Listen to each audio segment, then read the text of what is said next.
Bonjour à tous, bienvenue dans ce BBL sur le design émotionnel. Je me présente très rapidement. Alors moi je suis Steven Chakpé, UX UI designer au Sogeti Labs Hub de Paris. Donc aujourd'hui nous allons commencer la première partie de ce BBL. Dans ce BBL nous verrons comment rendre vos produits et services beaucoup plus impactants. Donc dans une première partie nous allons commencer par définir ce qu'est l'UX design, que c'est quelque chose de très important pour mettre en place le design émotionnel. En deuxième partie, nous verrons le design émotionnel en lui-même, qui est au service de l'expérience utilisateur. Et pour finir, je vais vous montrer un prototype que j'ai conçu et nous verrons en quoi le design émotionnel peut être appliqué afin de sublimer vos produits et services.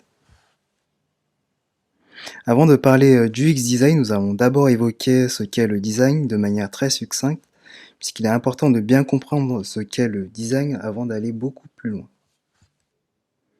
Alors pour la petite histoire, le mot design vient de l'italien disegno. Alors le disegno c'est apparu lors de la Renaissance en Italie, qui est un concept majeur de la théorie de l'art. Alors plus précisément, il apparaît en architecture au moment de l'augmentation de la complexité des projets de construction. Alors ça a permis en fait d'avoir une réflexion en amont de la conception des bâtiments. C'est durant cette période qu'on va associer les termes dessin et dessin pour désigner une méthodologie d'anticipation de l'œuvre à réaliser. Le dessin qui désigne la représentation que l'on conçoit sur une surface. Le plus souvent, ce sera sur du papier avec à l'aide d'un crayon, d'un stylo, d'un pinceau. Et le dessin qui signifie plutôt un projet avec un but, une fonction, une utilité. Le design, ce n'est pas forcément quelque chose de beau. Je vais en profiter pour déconstruire les préjugés qu'on a sur le design en France. Si je prends pour exemple la lampe qui est affichée sur le side, on pourrait dire que le design de cette lampe est beau, attrayant, joli, tout ce que vous voulez, mais on ne pourrait pas dire que cette lampe est design. C'est un abus de langage, et historiquement, cette confusion vient du milieu industriel où le mot design est fortement lié à l'esthétique et plus précisément à la conception en série d'objets de consommation. Donc très rapidement, le mot design va devenir un synonyme de recherche stylistiquement innovante. Et aujourd'hui, on associe toujours le mot design à quelque chose de beau, d'attrayant, de joli, alors que ce n'est pas vraiment le sens étymologique du terme. Alors, il y a quelque chose de très important qu'il faut bien avoir en tête, c'est que le designer n'est pas un artiste. L'artiste, lui, va utiliser ses émotions, son vécu, ses inspirations pour créer une œuvre, tandis que le designer, lui, va appliquer une méthodologie pour aborder la conception d'une création. Ce qui différencie le mieux l'art et le design est sans aucun doute l'objectif en fait qui les motive dans leur création respective. C'est l'objectif, enfin du côté du designer, lui est toujours,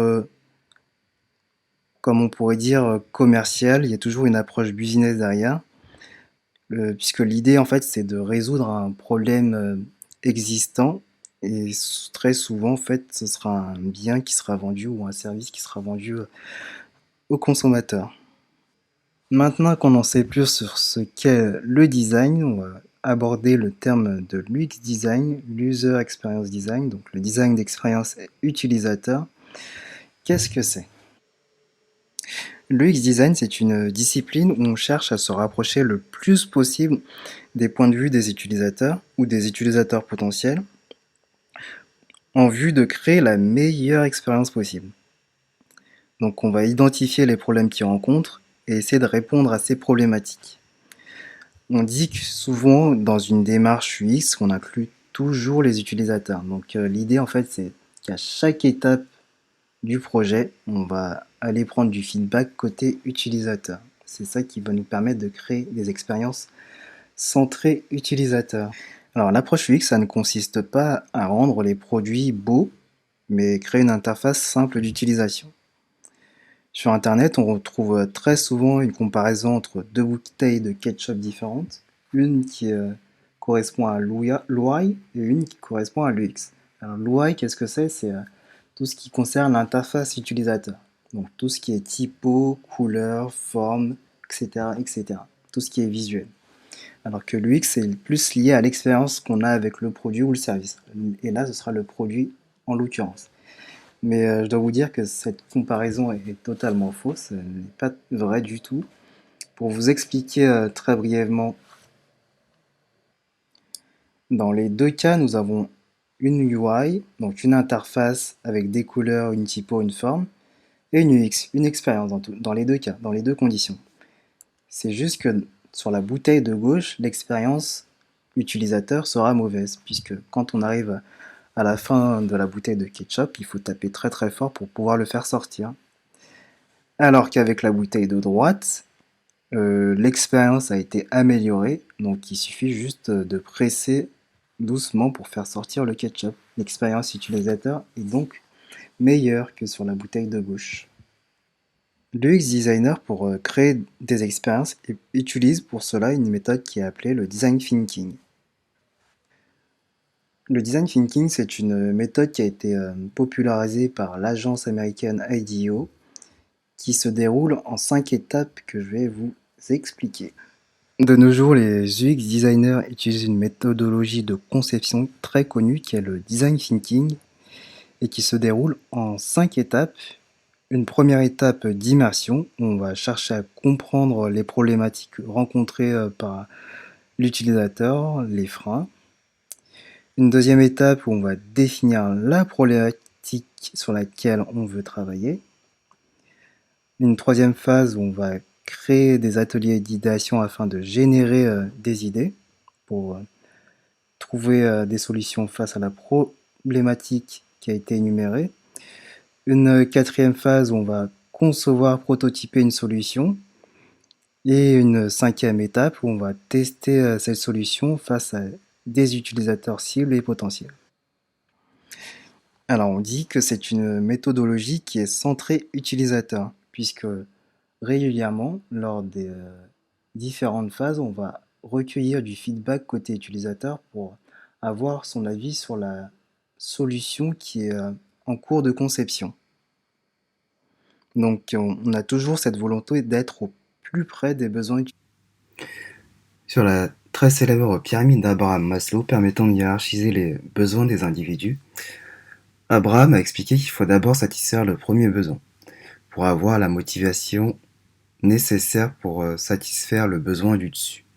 Par exemple, il faut d'abord satisfaire les besoins physiologiques afin de pouvoir atteindre le besoin de sécurité. À l'image de la pyramide de Maslow, il existe une pyramide des besoins utilisateurs qui fonctionne de la même manière. Donc il faut ici que la solution soit avant tout fonctionnelle, fiable, utilisable, avant d'être agréable, en faisant appel au design émotionnel. On considère que l'interface est fonctionnelle si le besoin fondamental est satisfait. C'est le premier niveau.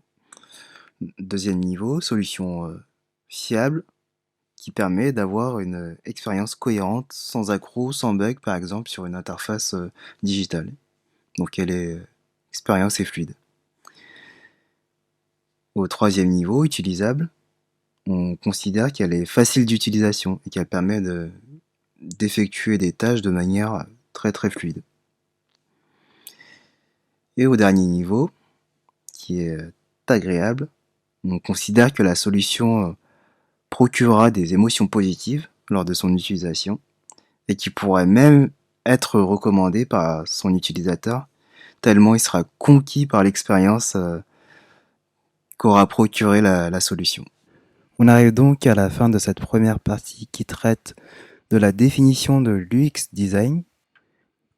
Nous allons donc passer à la seconde partie qui traite le design émotionnel au service de l'expérience utilisateur. Donc je vous dis à très bientôt pour la seconde partie.